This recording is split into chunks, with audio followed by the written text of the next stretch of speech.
श्री गुरु चरण सरोज रज निजमन मुकुर सुधारि। बरनउँ रघुबर बिमल जसु जो दायकु फल चारि।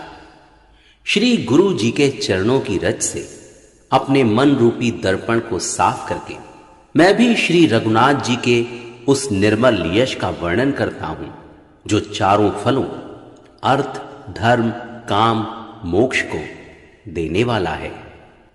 सच गुर तिय गामी नुघुस चढ़ो भूमि तुर जान। लोक वेद में विमुख भा अदम न बेन समान। लक्ष्मण जी कहते हैं कि भरत को ही व्यर्थ कौन दोष दे। राजपद पा जाने पर सारा जगत ही पागल मतवाला हो जाता है। चंद्रमा गुरु पत्नी गामी हुआ। राजा नहुस ब्राह्मणों की पालकी पर चढ़ा और राजा बेन के समान नीच तो कोई नहीं होगा। जो लोक और वेद दोनों से विमुख हो गया।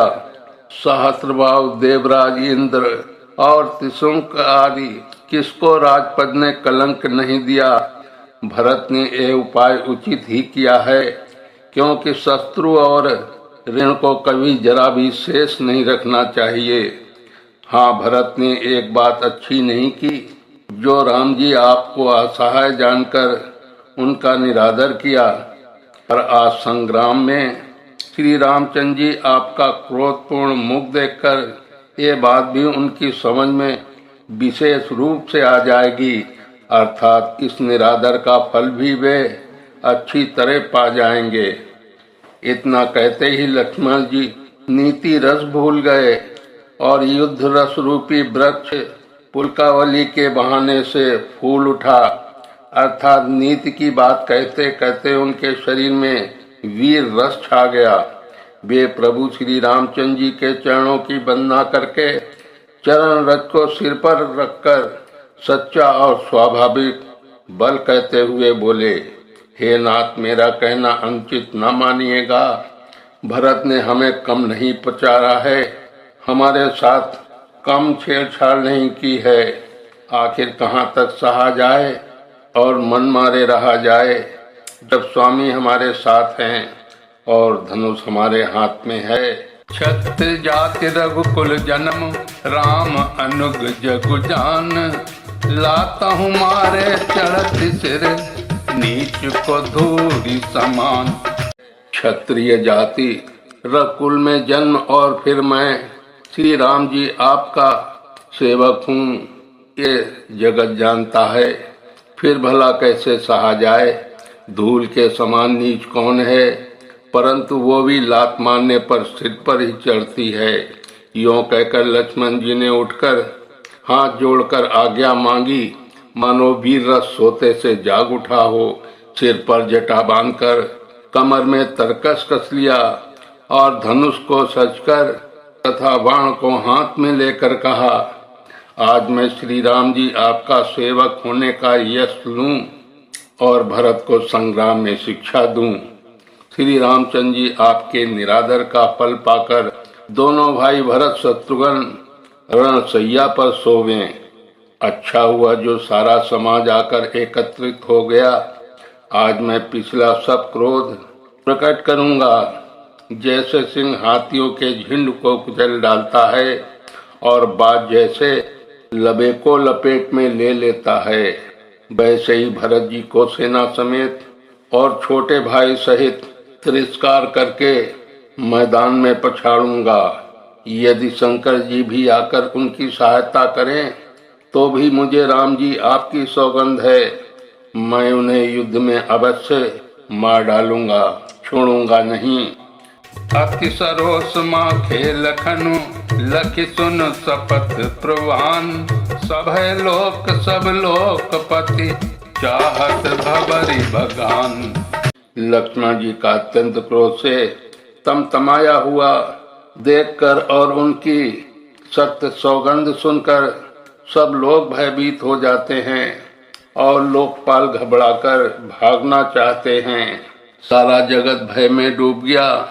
तब लक्ष्मण जी के अपार बाहुबल की प्रशंसा करती हुई आकाशवाणी हुई, हे तात, तुम्हारे प्रताप और प्रभाव को कौन कह सकता है और कौन जान सकता है, परंतु कोई भी काम हो उसे अनुचित उचित खूब समझ बूझ कर किया जाए तो सब कोई अच्छा कहते हैं।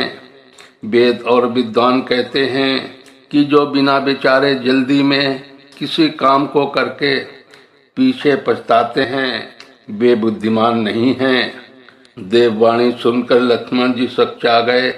श्री रामचंद्र जी और सीता जी ने उनका आदर के साथ सम्मान किया और कहा, हे तात, तुमने बड़ी सुंदर नीति कही।